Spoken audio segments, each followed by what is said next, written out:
Good morning, everybody. I am William from Criterion. Welcome and thank you for watching this Quite For Me webinar. Today's webinar is about social media and sentiment analysis and how to integrate social media into your marketing strategy. During the next 20 minutes, I'll show you how you can quickly and easily analyze data retrieved from social media and enhance your marketing strategy. So let's get started. I'll start with a basic concept first. Social networks are already one of the most popular marketing channels. However, in many cases, it is difficult to set ratios and other metrics to evaluate its potential effectiveness. Some of the reasons are large amounts of data, 340 million of daily messages, large amount of users, more than 140 million of active users. So we find ourselves with the challenge of managing and using this channel more efficiently with millions of unstructured data in constant growth. With Quite For Me, we can identify words that are specific to our business, about a company or products or the ones of our competitors, in social media messages, filter all data and only retrieve the ones of our interests. In this way, we limit the scope of analysis to only the most relevant information. Social networks are dynamic media in which the millions of users broadcast messages, generate opinions, and create trends in a completely free and spontaneous manner. For businesses, they are a great source of information and a useful tool to see what potential buyers want, identify opportunities for improvements, and identify new opportunities. With millions of users and thousands of messages sent per minute, it is very easy to get lost. Therefore, it is necessary to identify which messages are relevant and which are not, who is interacting with us, and what is their degree of influence over the rest of the community. With Quite For Me, we can easily identify influencers who are relevant to our marketing strategy or our business and hence get a sustainable competitive advantage. Once identified, we can reach a vast majority of our target through them, which saves time and money. We can manage our messages, influence their opinions, and make communication and marketing campaigns more targeted and effective. We can also not only know whether to talk or not about us and what they say, but also about our competitors, what other interests they have or what influences affect them. We will have positive and negative influencers, so we can focus on the segments that we are most interested in.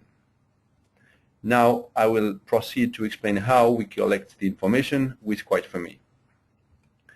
At this moment in time, we can get information from Twitter and Facebook, with more social networks connectors to come soon. The way to get information is very simple. Just from the web of Quite For Me, we can configure the connectors of social media indicating which accounts we want to keep information about and which keywords we care about.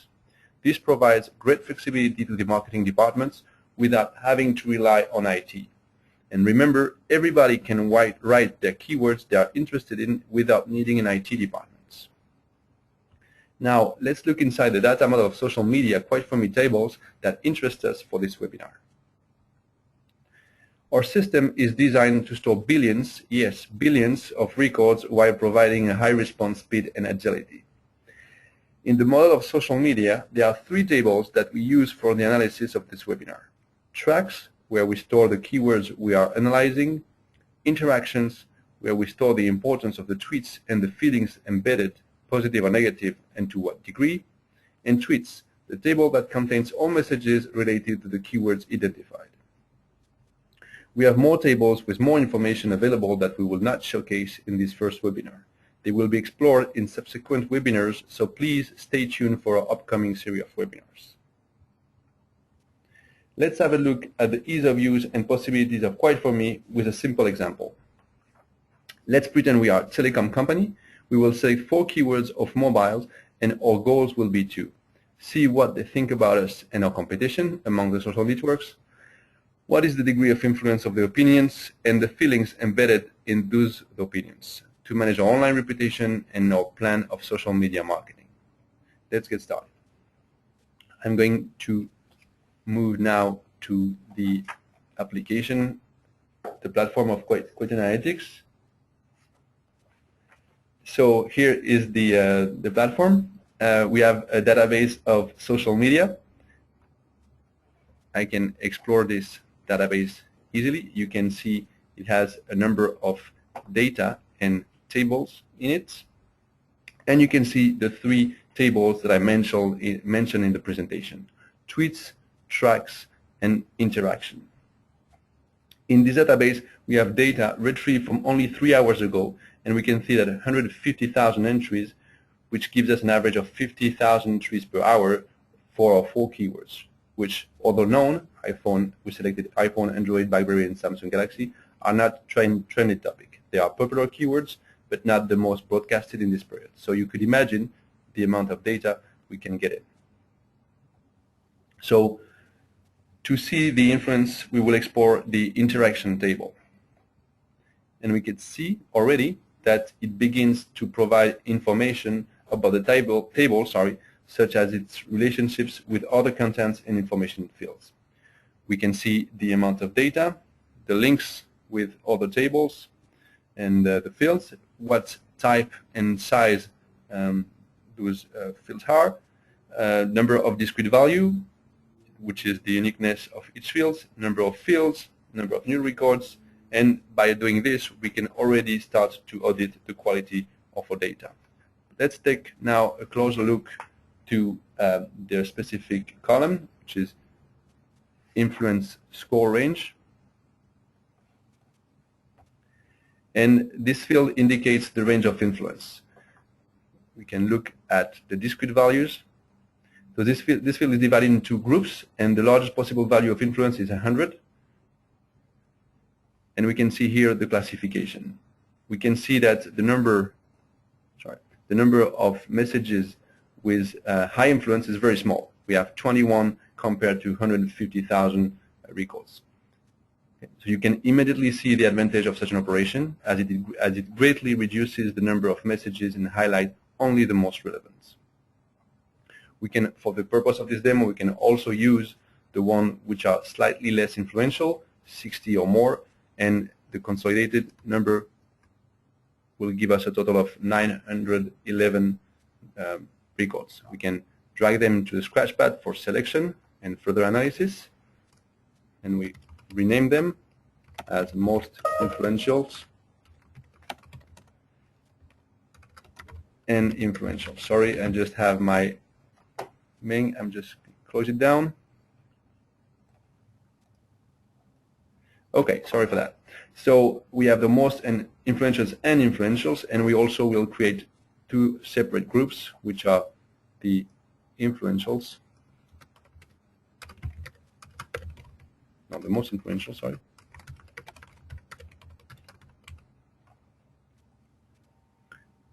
And the influentials.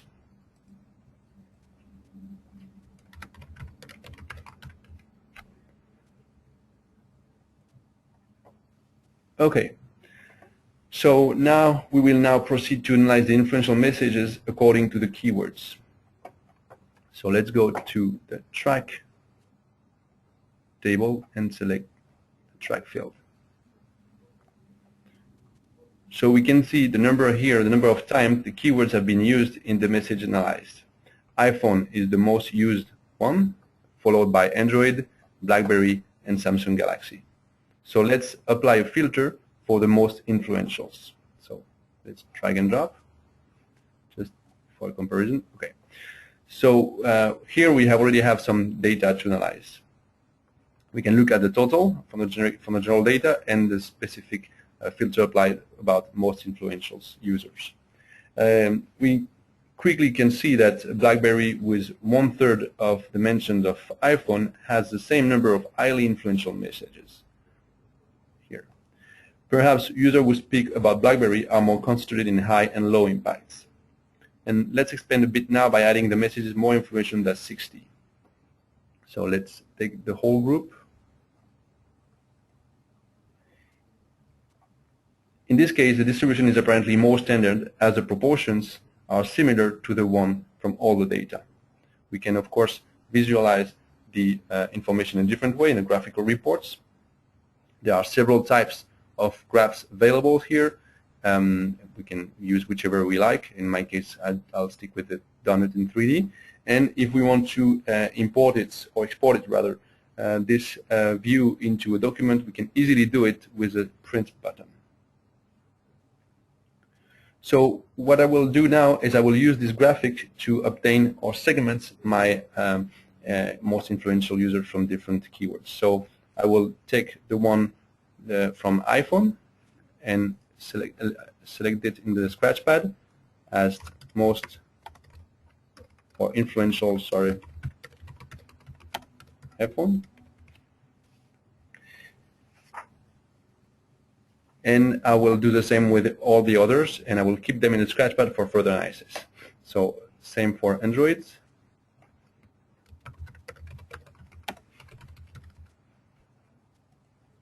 And just by clicking on the graphics, I can put them in the scratchpad and rename them.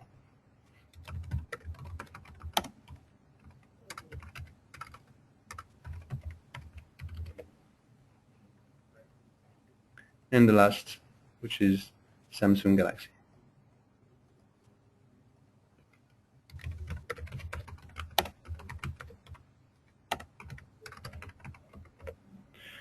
All right, so here we have our 4 segments identified. That's what we can do for the first analysis, but let's add more complexity to it, as it seems that we are getting interesting data. So let's clear what we have analyzed for now. And instead of the influential importance of the messages, we want now to focus on the feelings of the users towards each of the keywords. So for that, let's go back to interactions and go to the table of content sentiment category and explore it. Here we have a representation of the different values of sentiments. And we can see how is the data. We can see here that most of the data are neutral, almost half of it. Then we have a good proportion of unknown sentiments. We don't know if they're neutral, positive, or negative. And then rather a significant portion of positive and a less significant portion of negative sentiments. Okay. So let's start exploring specifically sentiments about the iPhone from the most influential users. So I'm going to take my previous selection and apply it as a filter. What I can see here is that it has, just as a comparison, okay, so what we can see here that most positive and negative sentiment that average, and also that positive sentiments are less than twice the negative. We can conclude that users feel more positive about the iPhone than average, but also that negative feelings are above the average compared to the table on the left. So we can do the same now with the other keywords. So we can apply that for Android. So we can see here that Android influencers are slightly less positive. Android is slightly less positively spoken about, and the negative sentiments are significantly less important. We can say that it generates less sentiment, but with more propension to positive ones. Let's do now the same for BlackBerry. In this case, we have similar sentiments compared to Android, so we don't need to explore further. And now let's take a look at the last one, which is Samsung Galaxy. There we can see that the sentiments are less noticeable, and also we can see that negative sentiments are really lower, just one actually. But just keep in mind that we've only been retrieving data from the last 3 hours. That explains the low amount of impressions and sentiments. Of course, we can always look at the data from a graphical way if we wish to look at them in this manner. But let's go back to Android for the rest of analysis. Within Android messages, we are going to see the distribution of negative reviews from the most influential users to check if we have smaller segments or small segments over which we can influence. So what I will do, I will use this same graphic to select my negative feelings about Android from the most influential users. So I'm narrowing down my selection. And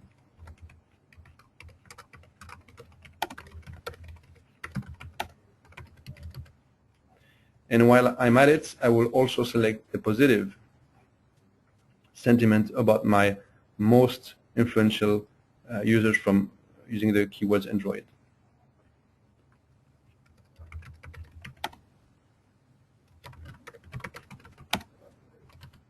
There you go. So let's see now what we can get from those messages. So I'm going to apply another filter, which is negative influence for Android, and classify them on a scale from minus to 20 to plus 20 in sentimental analysis, which actually the very own Twitter metrics, which are not ours. We just use the one that Twitter applies. So with this data, we can see that there are messages that have very negative opinion of us, and others' opinion is almost neutral, which are the one below. So maybe with a little push, we could convert them at least to neutral, so which is already a first action we could take.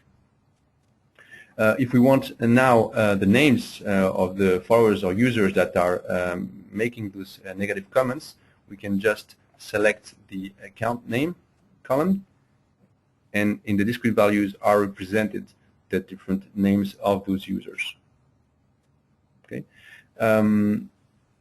We can do what we did here with negative influence. We can do the same with positive comments from our most influential users. And here also we have the names, and that probably is very useful information if we want to engage them. Okay. So this is it for today. We've come to the end of the demo. I'm going to go back to the presentation.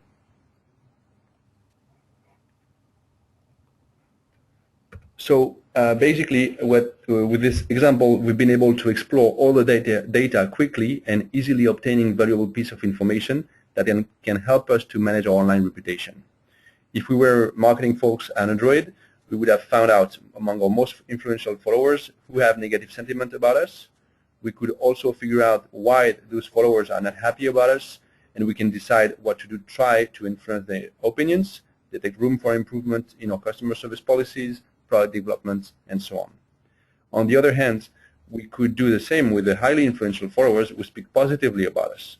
They are probably customers or highly qualified prospects we can convert or turn into our brand ambassador. In any case, we would definitely have a strong interest in connect with them and engage with them. And as you could see, we've been able to do that very quickly, very easily, analyzing data on the fly and on our own without depending on the IT department or IT skills. Well, that's it for today. Thank you for attending. We're looking forward to speaking to you again in our next webinars. For any questions, please contact us at info@quietforme.com, or of course follow us on Twitter @quietforme. Thank you, and talk to you soon. Bye-bye.